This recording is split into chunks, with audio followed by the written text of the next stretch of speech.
Good evening aspirants. नमस्कार students. I hope आप लोगों का एग्जाम बहुत बहुत अच्छा हुआ है। जैसा कि आप सब जानते हैं, प्रीलिम्स 2025 हैज़ कंक्लूडेड। प्रीलिम्स हो चुका है और जो पेपर आया है उसका हम एनालिसिस करेंगे। आपको बताएंगे कि किस टाइप के क्वेश्चंस पूछे गए हैं, फैक्चुअल, करंट, स्टैटिक।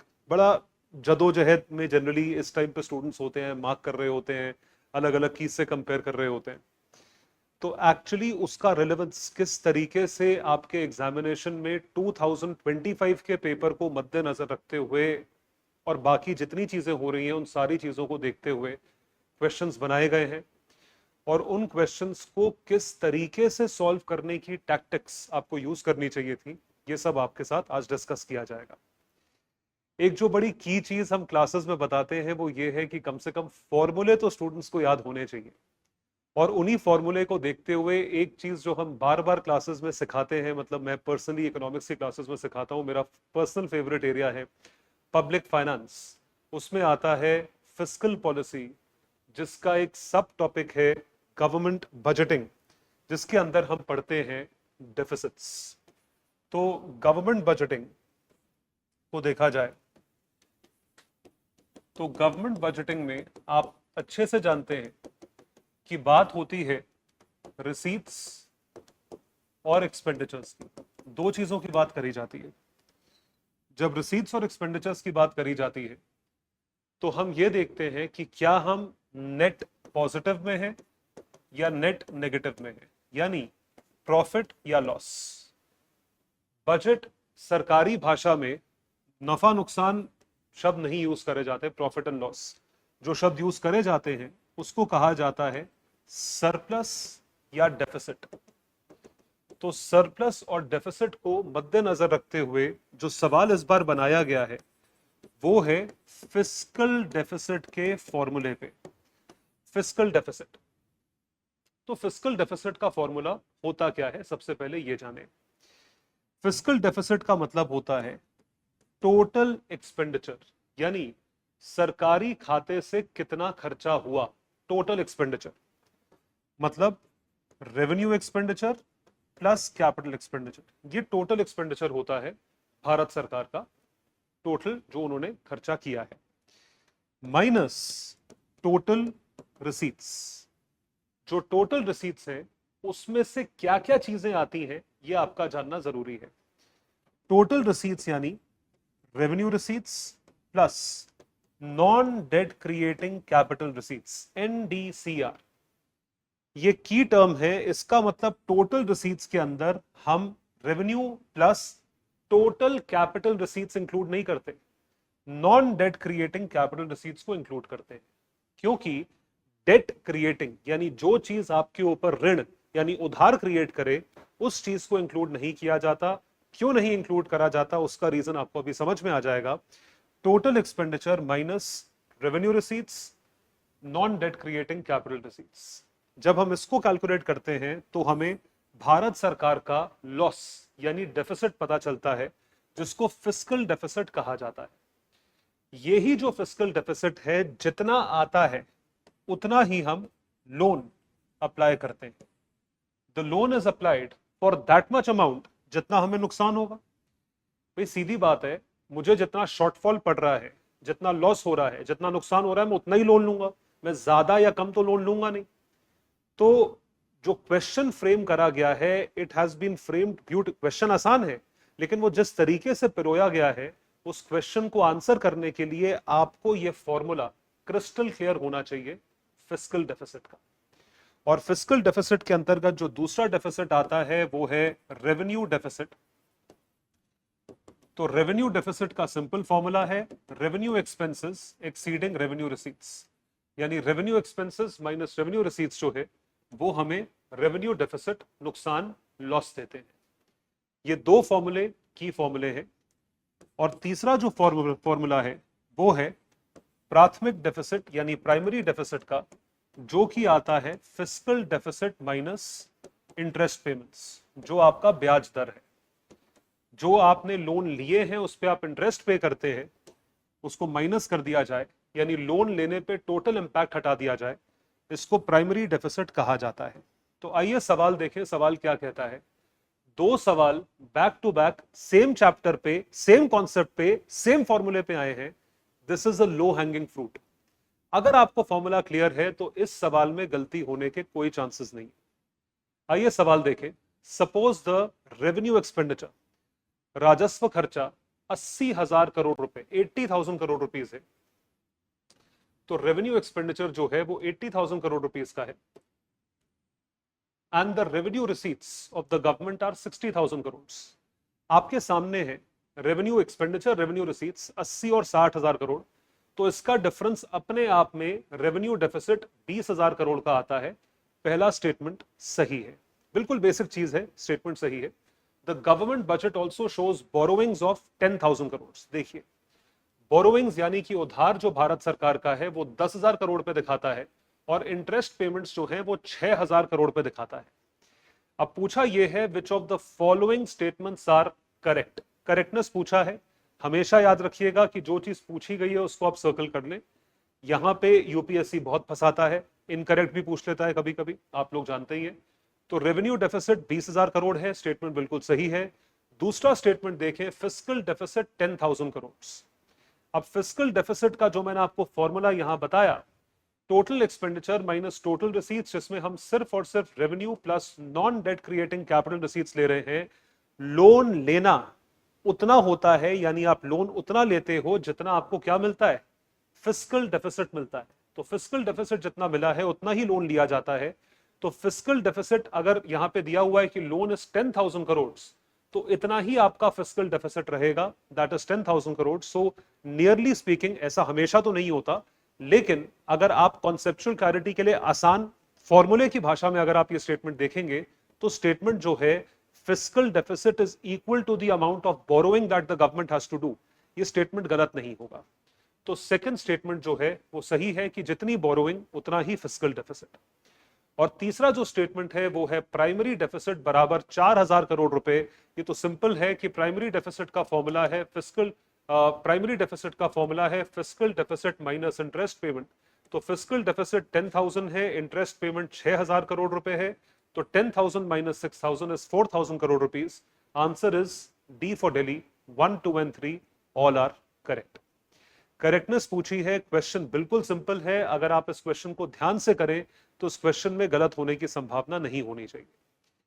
मिलता जुलता क्वेश्चन है सेट डी में 15वां सवाल। देखिए, एक देश का fiscal deficit stands at 50,000 crore. Fiscal deficit जो है 50,000 करोड़ है। It is receiving 10,000 crore through non debt creating capital receipts. जो non debt creating capital receipts है उससे आपको 10,000 करोड़ मिल रहे हैं।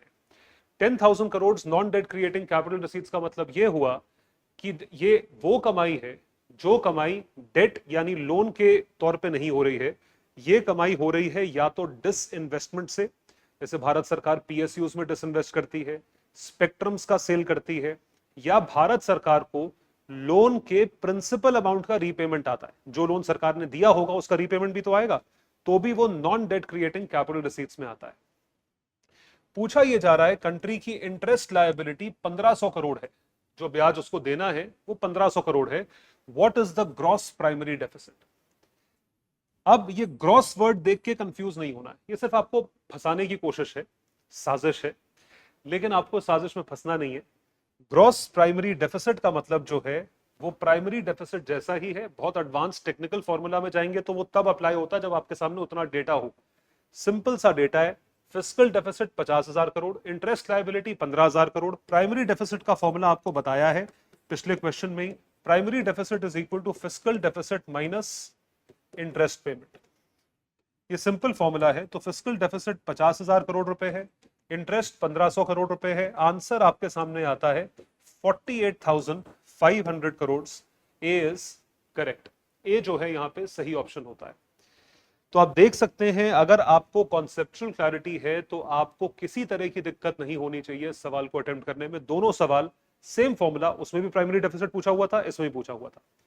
गलती का कोई स्कोप नहीं। आप फॉर्मूले क्लियर करें, फिर कॉन्सेप्ट पे बात आती है। आइए चलें अगले सवाल पे। Which of the following statements with regard to recommendations of the 15th Finance Commission of India are correct? 15th finance commission, इनके साथ नाम जुड़ा है एनके सिंह का। एनके सिंह साहब जो एफआरबीएमए के मुखिया थे, चेयरपर्सन थे, और उसी के साथ साथ 15वें फाइनेंस कमीशन के भी चेयरपर्सन बनाए गए। इनकी रिकमेंडेशंस अप्लाई हुई, एक्सेप्ट हुई 2019 में, अप्लाई होना शुरू हुई 2020 में। कोविड वाला ईयर था, इस वजह से रिकमेंडेशंस एक साल पोस्टपोन हुई। पोस्टपोन इन द सेंस जो रिकमेंडेशंस 5 साल चलनी चाहिए थी वो 6 साल चल रही है। तो 2020-21 एक साल हुआ रिकमेंडेशंस का, और 2021 से 2026 अगले 5 साल हुए रिकमेंडेशंस के। ये 15 फाइनेंस कमीशन का पीरियड है। ये जो 6 साल का पीरियड है, इसको आपको ध्यान रखना है, एक्सटेंड किया गया ओनली बिकॉज ऑफ कोविड, वरना फाइनेंस कमीशन की रिकमेंडेशंस 5 साल चलती है। एनके सिंह साहब ने बोला था कि स्टेट्स को 42%, 42% टैक्सेशन का शेयर जाना चाहिए।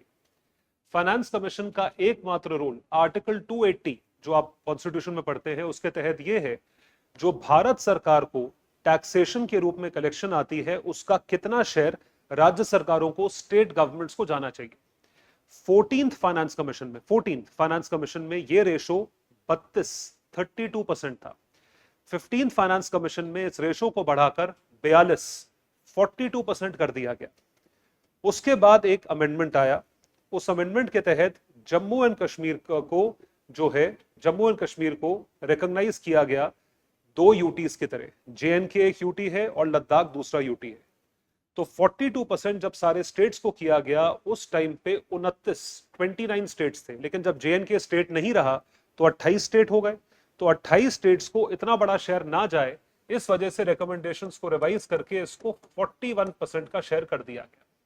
ये इंफॉर्मेशन आपको पता होनी चाहिए, ठीक है जी। अब स्टेटमेंट्स पढ़ते हैं। Which of the following statements with regard to recommendations of the 15th Finance Commission of India are correct?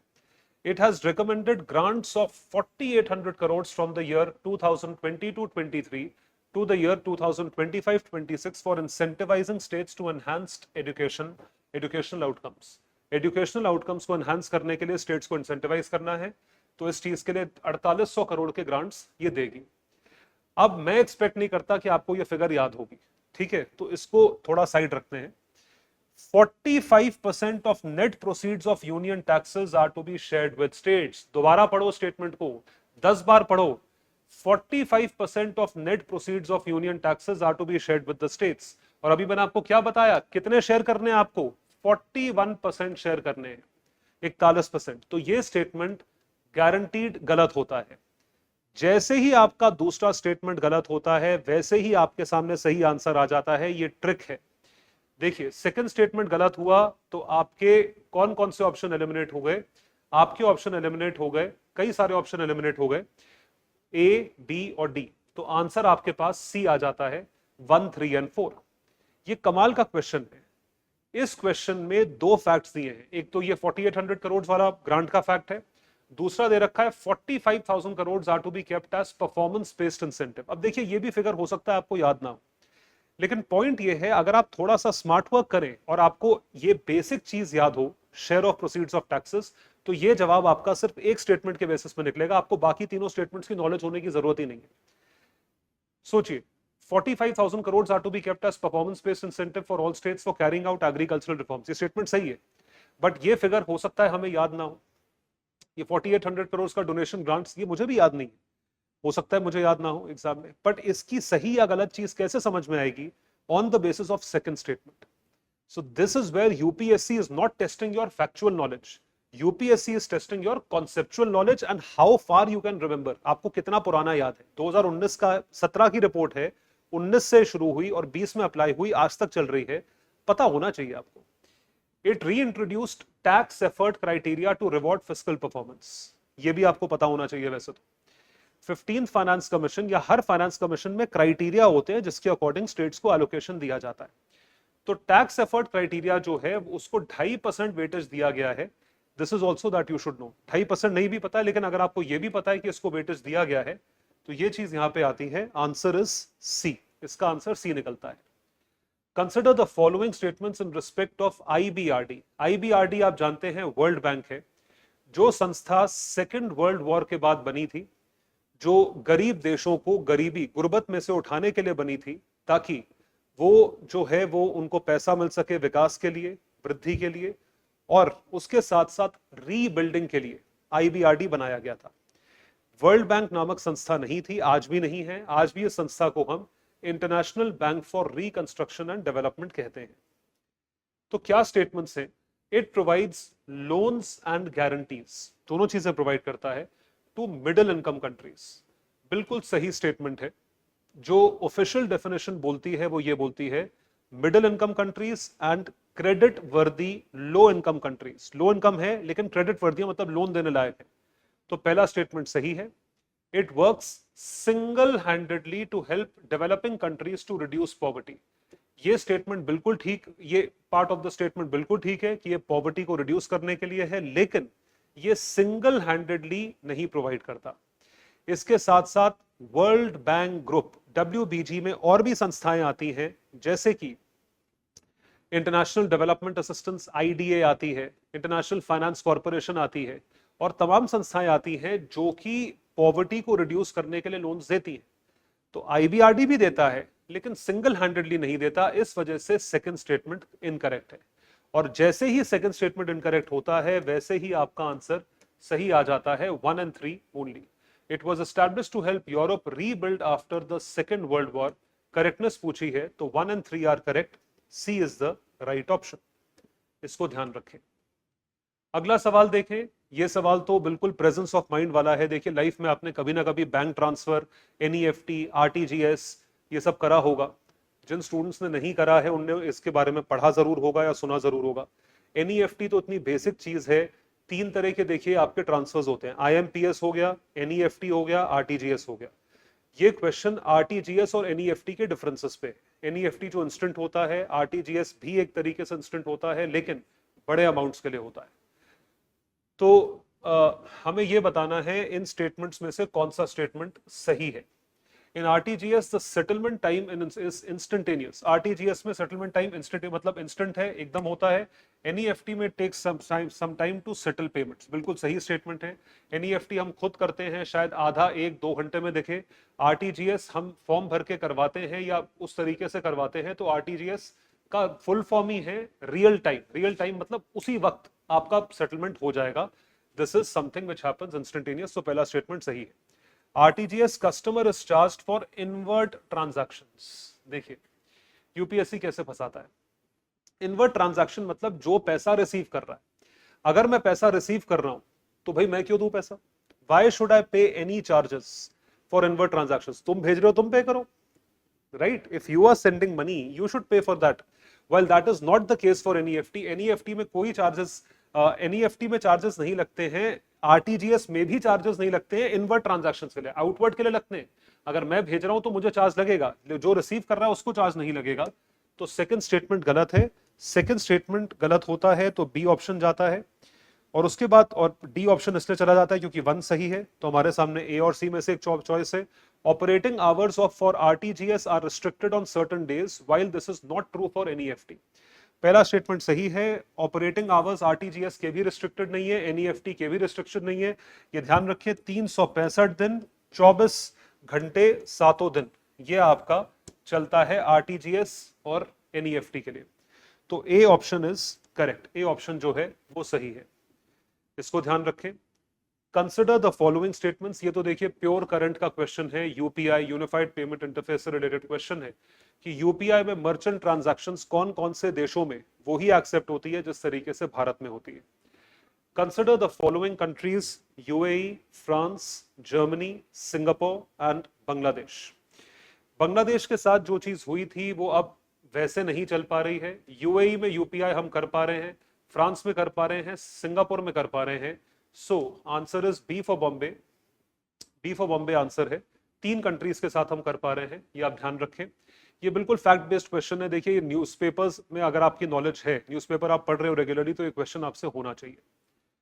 Consider the following statements about PM सूर्य घर मुफ्त बिजली योजना। स्कीम रिलेटेड क्वेश्चन है, अगेन डायरेक्ट क्वेश्चन है।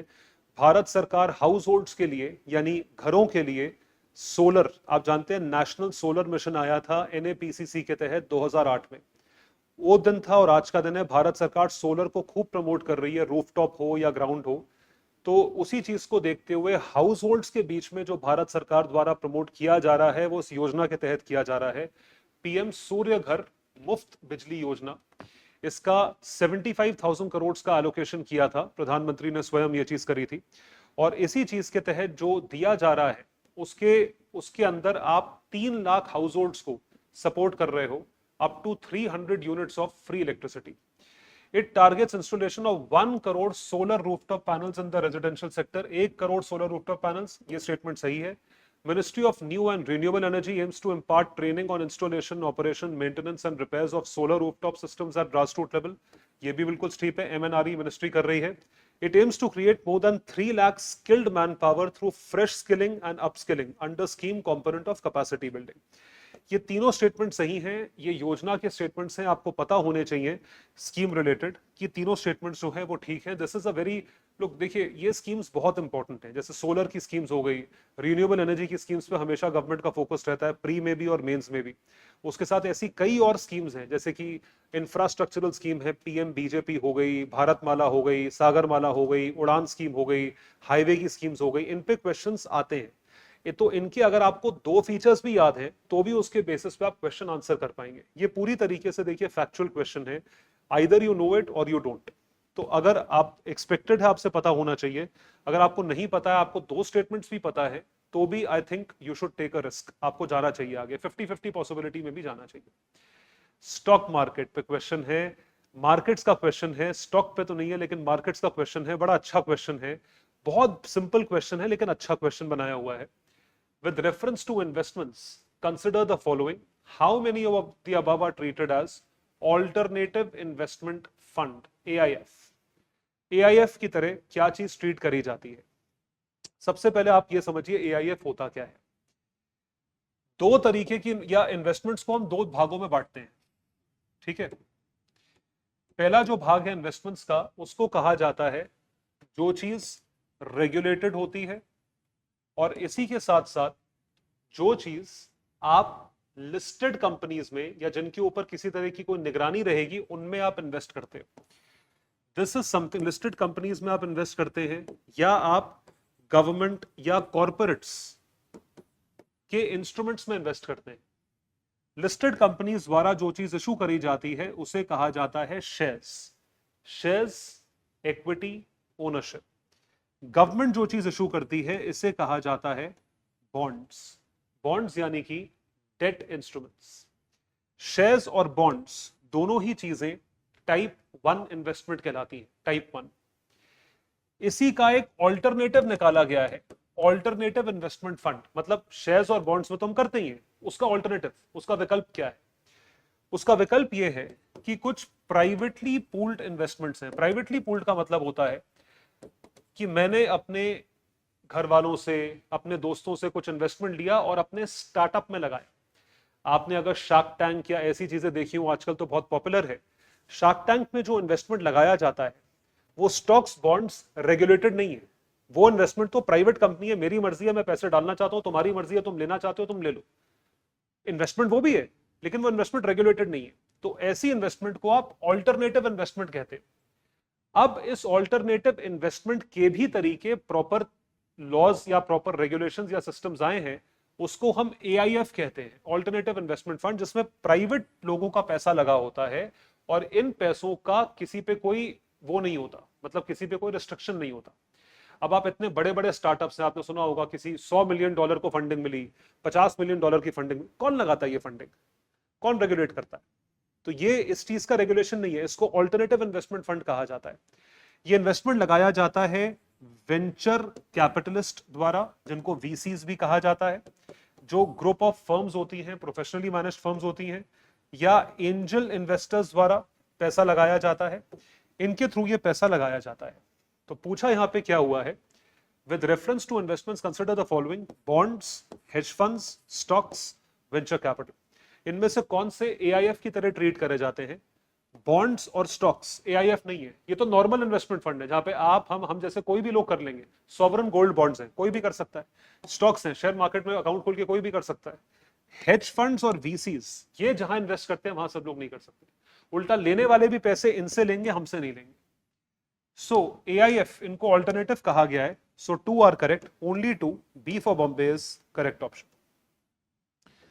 B for Bombay सही option है। देखिए कितना बढ़िया क्वेश्चन आया है, इस बार भी बैंकिंग पे फोकस रहा है।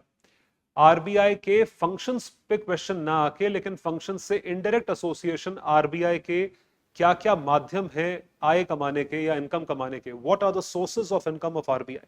This is very basic. Again if you are clear with the functions, I am pretty sure you would be able to answer. अगर आपको फंक्शंस क्लियर हैं तो आप इसको आंसर कर पाएंगे। भाई आरबीआई करता क्या है? आरबीआई को हम क्या बोलते हैं? बैंकर ऑफ बैंक्स और बैंकर ऑफ गवर्नमेंट, यही बोलते हैं ना। बैंकर ऑफ बैंक्स का मतलब क्या है कि अगर आरबीआई चाहे तो बैंक्स को लोन दे सकता है, उस पर क्या कमा सकता है? इंटरेस्ट। आरबीआई चाहे गवर्नमेंट को लोन दे सकता है, उस पर क्या कमा सकता है? इंटरेस्ट। तो आरबीआई के दो जरिए इनकम के तो यही हो गए कि उसने इंटरेस्ट कमाया।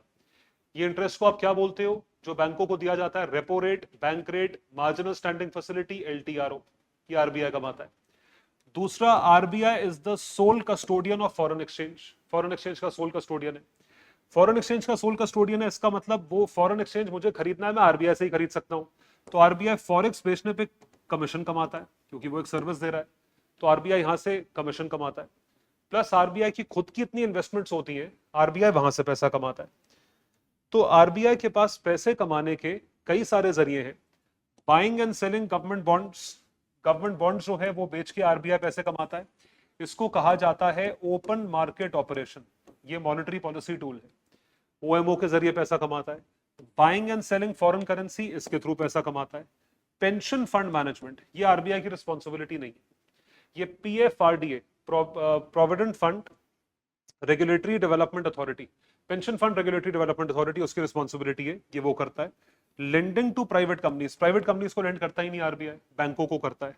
Printing and distributing currency notes, इसको कहा जाता है साइन्योरेज, SEIGNORAGE। साइन्योरेज का मतलब है जो आपकी कॉस्ट ऑफ प्रिंटिंग है, कॉस्ट ऑफ प्रिंटिंग जितनी है और फेस वैल्यू जितनी है, उसके बीच का डिफरेंस आरबीआई की इनकम होती है, तो वो आरबीआई कमाता है। तो 1, 2 and 5 are correct. D for Delhi is the correct option in this case. ये आरबीआई के सोर्सेज हैं इनकम के, जिसके जरिए आरबीआई पैसा कमाता है। Next question is also about RBI. ये बड़ा अच्छा क्वेश्चन है, ये बेसिकली करंट का क्वेश्चन आप मान सकते हैं। ये क्लासेस में ना बता जाकर करंट अफेयर्स के पार्ट में आएगा, जो हमने मंथन की क्लासेस में आपको पढ़ाया था। RBI mandates all the listed companies in India to submit a business responsibility and sustainability report. ये रिक्वायरमेंट आरबीआई ने पिछले साल, देखिए अब क्या है इसको समझने की कोशिश करो। बात हो रही है लिस्टेड कंपनीज की in India to submit business responsibility and sustainability report, BRSR। Business responsibility and sustainability report listed companies publish करेंगी। लिस्टेड कंपनीज का मतलब कहां लिस्टेड? स्टॉक मार्केट में लिस्टेड। अब स्टॉक मार्केट में जो चीज लिस्टेड है, उन कंपनीज के ऊपर आप कोई रेगुलेशन दे रहे हो, तो वो रेगुलेशन क्या आरबीआई के दायरे में आती है? Does that come under the ambit and the jurisdiction of RBI? No, this is wrong. This comes under SEBI. ये सेबी कहता है, और ये सेबी ने पिछले साल कंपलसरी करा 1000 लिस्टेड कंपनीज के लिए। अब बढ़ा देंगे इसका नंबर, तो इस वजह से ये स्टेटमेंट गलत है। सो this is a common sense question कि कंपनीज के ऊपर ज्यूरिसडिक्शन, आरबीआई का ज्यूरिसडिक्शन किसके ऊपर है? बैंकों के ऊपर है। कंपनीज के ऊपर ज्यूरिसडिक्शन किसका होगा? आरबीआई का तो नहीं होगा। चलो मान लो आपको एक मिनट के लिए सेबी याद नहीं आ रहा है, लेकिन आरबीआई का तो डेफिनेटली नहीं है। तो फर्स्ट ऑप्शन गलत है। अब फर्स्ट ऑप्शन के गलत होते ही आपके दो ऑप्शन एलिमिनेट हो जाते हैं। In India, companies submitting BRSR makes disclosures in the report that are largely non-financial in nature. ये स्टेटमेंट बिल्कुल सही है, फैक्चुअल स्टेटमेंट है। आंसर ऑप्शन इसका बी है, B for Bombay. In case आपको फर्स्ट स्टेटमेंट अगर गलत लगता है एंड आपके पास दो ही ऑप्शंस रहते हैं, यानी 50-50 चांस है, तो you should take the risk. आपको रिस्क लेना चाहिए। ऐसे में जो आगे स्टूडेंट्स अपेयर करने वाले हैं उनके लिए मैं बता रहा हूं, they should definitely take the risk. Question number 55, ये क्या कहता है? Consider the following statements. Statement 1, income from allied agricultural activities like poultry farming, wool rearing in rural areas is exempt from any tax.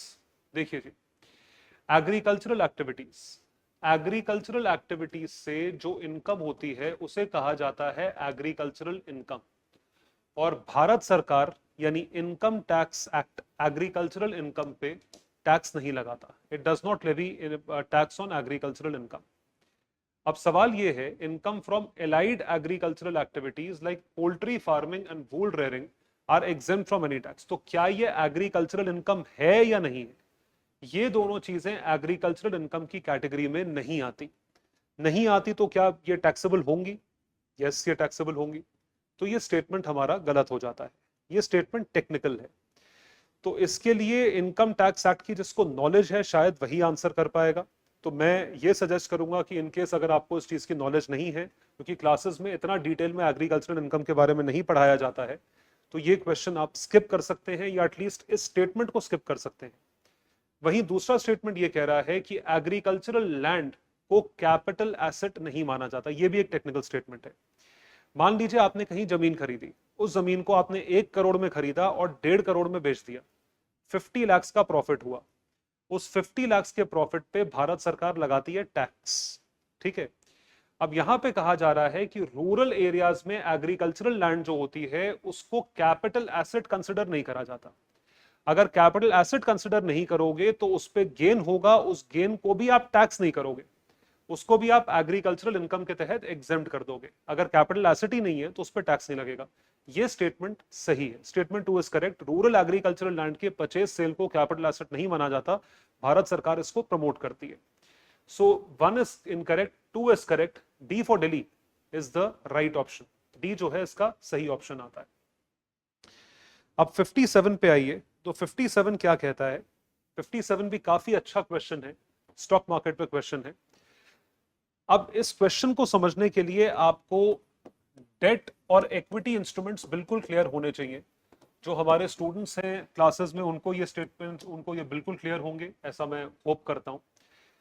Date का मतलब होता है जो investment instruments जिसमें हम इन्वेस्ट करते हैं उनको कहा जाता है बॉन्ड्स। बॉन्ड्स, मैंने एक बॉन्ड खरीदा, जो मैंने बॉन्ड खरीदा और जो बॉन्ड खरीदने के टाइम पैसे दिए वो दूसरे के ऊपर एक डेट है, उधार है, उसको मुझे वो डेट चुकाना है। प्रिंसिपल प्लस इंटरेस्ट, सूद समेत उसको मुझे चुकाना है। इसलिए डेट इन्वेस्टमेंट को सेफ इन्वेस्टमेंट माना जाता है। It is considered to be safe.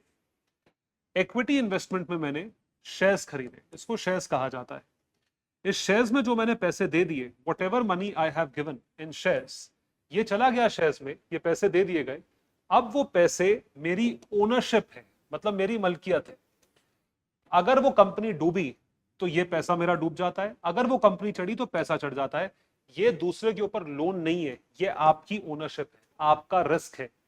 इस वजह से डेट इंस्ट्रूमेंट को रिस्क फ्री कहा जाता है और शेयर मार्केट को रिस्की कहा जाता है। देखिए जी, एज रिगार्ड्स, यहां पे क्या कहा जा रहा है? As regards returns from investment in a company, अगर मैंने इन्वेस्ट करा है कंपनी में, generally bond holders are considered to be relatively at lower risk than stock holder. Statement बिल्कुल सही है। बॉन्ड होल्डर्स एक डेट इंस्ट्रूमेंट खरीद के बैठे हैं तो उनको पता है वापस मिल जाएगा, स्टॉक होल्डर्स को शायद वो चीज वापस ना मिले। Bond holders are lenders to a company where stock holders are its owners. बिल्कुल सही स्टेटमेंट है। स्टेटमेंट 2 स्टेटमेंट 1 को एक्सप्लेन करता है। बॉन्ड होल्डर्स लोअर रिस्क पे क्यों हैं? क्योंकि वो लेंडर्स हैं। स्टॉक होल्डर्स हायर रिस्क पे क्यों हैं? क्योंकि वो ओनर है। हमेशा ओनर का नुकसान होता है। स्टेटमेंट 2 एक्सप्लेन कर रहा है।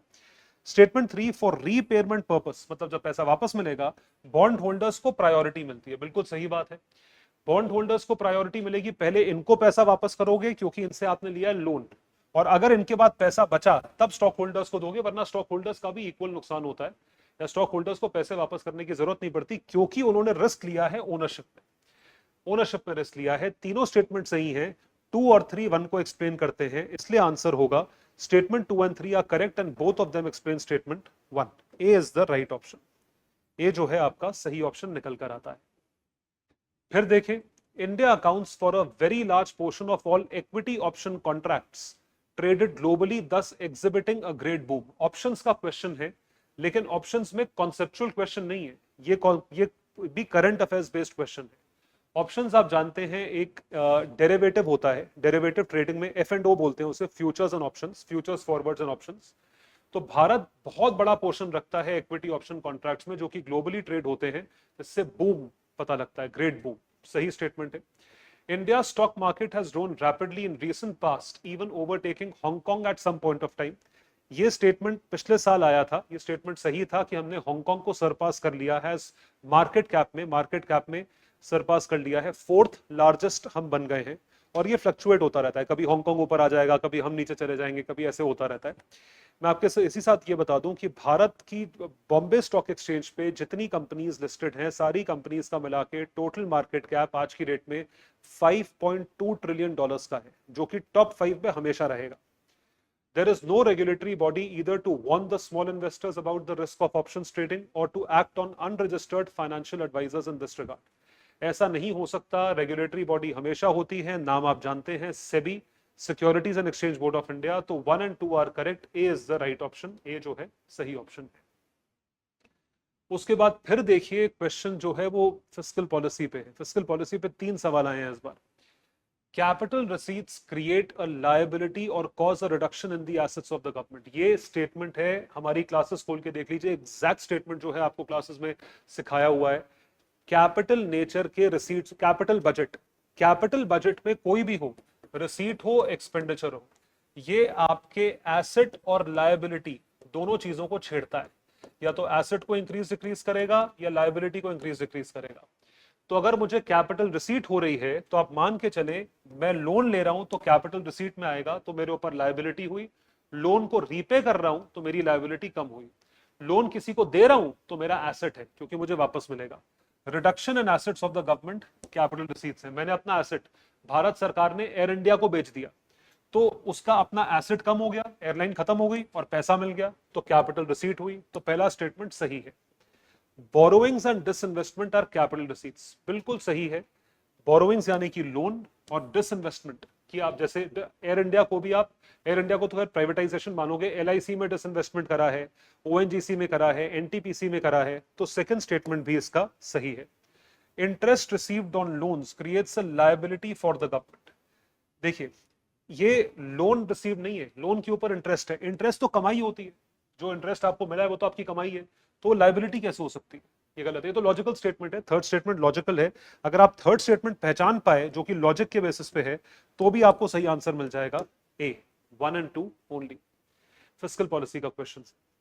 तो इस तरीके से ये सारे क्वेश्चंस इंडियन इकोनॉमी पोर्शन के हैं। आप इजीली इन स्टेटमेंट्स को मैनेज कर सकते हैं अगर आपको कॉन्सेप्चुअल क्लैरिटी है। Concept is the key. इसमें से अगर आप फैक्चुअल और करंट बेस्ड को हटा दें, 10 सवाल ऐसे हैं जो डायरेक्टली हमारी क्लासेस से ही आए हैं। तो आप जरूर मेहनत करें और आने वाले टाइम में आप भी एग्जाम क्रैक कर पाएंगे। जिन लोगों ने प्रीलिम्स ऑलरेडी दे दिया है, वो प्रीलिम्स के बारे में अब भूल जाएं और सीधा मेंस की तैयारी शुरू करें। Do not waste your time on prelims analysis, क्योंकि अब जो होना था वो हो गया है। अब आप सिर्फ मेंस की तैयारी करें और पूरी मेहनत से पढ़ाई करें।